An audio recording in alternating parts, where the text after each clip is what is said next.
आपको पता है हमारे मुल्क के अंदर बदकारी, जिना और बेहयाई की शरह कितनी बढ़ती जा रही है, किस कदर बढ़ती जा रही है।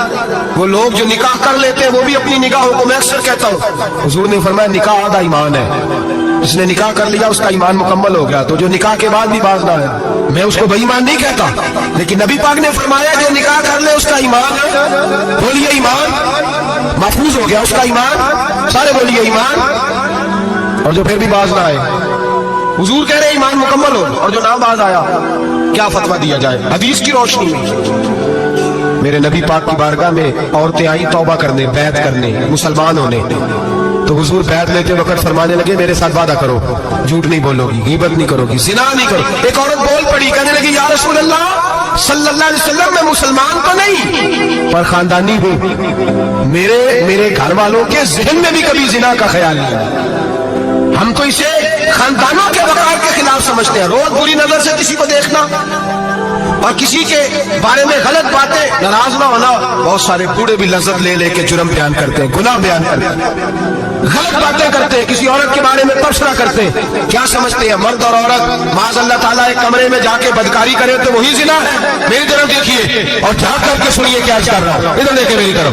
नबी पाक सल्लल्लाहु अलैहि वसल्लम ने फरमाया जिना जुबान का भी होता है, जिना कान का भी होता है, जिना आंख का भी होता है। हुजूर किस तरह? फरमाया जिसने गंद देखा उसने आंख का जिना किया, जिसने लज्जत लेके सुना चुप नहीं कराई, पूरी बात सुनी, वो भी जानी है। और जिसने गंदी बात बोली वो मुंह का जानी है, जिसने गंद सोचा वो दिमाग का जानी है। और जानी को सबसे पहली सजा अल्लाह ये देता है कि सजदे की लज्जत छीन लेता है, इबादत का सुरूर छीन लेता है, उसका नमाज में दिल नहीं लगता।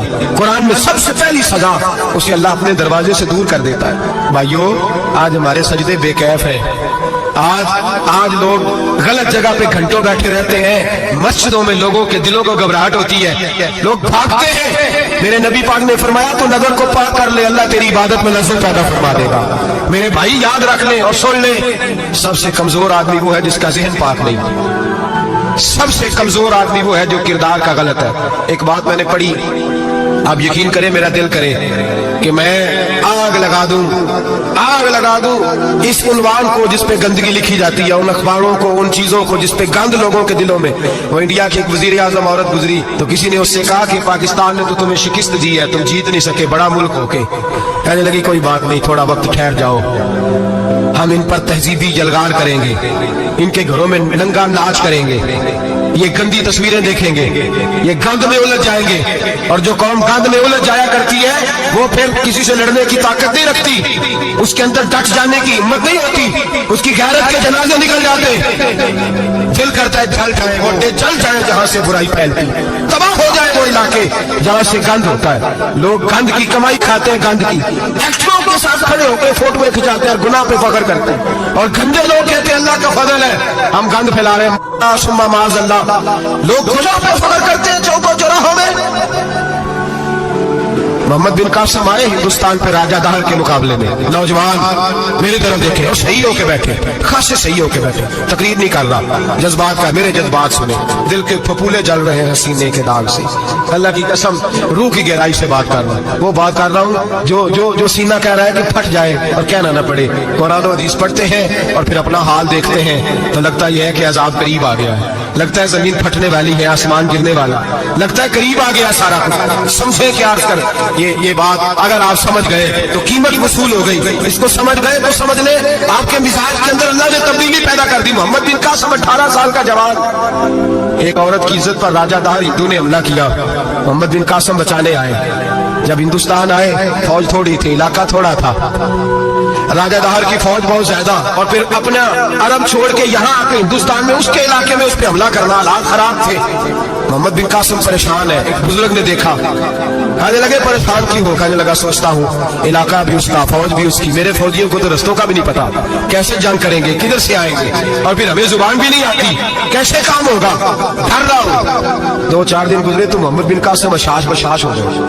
और बुजुर्ग कहने लगे खैर है, बड़े मुतमईन हो गए हो? कहने लगे बस राजा दाहर हमसे मुकाबला नहीं कर सकता, राजा दाहर हमारे मुकाबले में खड़ा नहीं हो सकता, वो गिरा के गिरा, वो लड़खड़ाया के लड़खड़ाया, रेजा रेजा हो आपको कैसे खुशखबरी मिल गई? कहने लगे मुझे पता चला है कि राजा दहर जहन का गंदा है, वो तो चचा की बेटी को नहीं छोड़ता, मामू की बेटी को नहीं छोड़ता, खाला की बेटी को गंदी नजर से देखता है। जिसका जहन गंदा होता है वो किसी का मुकाबला नहीं कर सकता, हमें फतह होगी, फतह वो गिरेगा। तो बुजुर्ग कहते हैं मैं समझ गया कि वाकई से फतह होगी।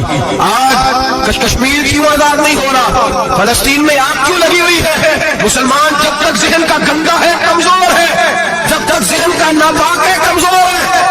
हजरत साद बिन अबी वक़ास रज़ी अल्लाह तआला अन्हु फरमाया करते थे, अल्लाह मुसलमान की मदद उतनी देर तक करता रहता है जितनी देर तक मुसलमान का जहन साफ रहता है, किरदार पाक रहता है। आग इसलिए मुआशरे में लगी है। नौजवानों तुम कहते हो कामयाबियां नहीं मिलती, उसे कैसे कामयाबी मिल सकती है जिसका जहन ही साफ नहीं?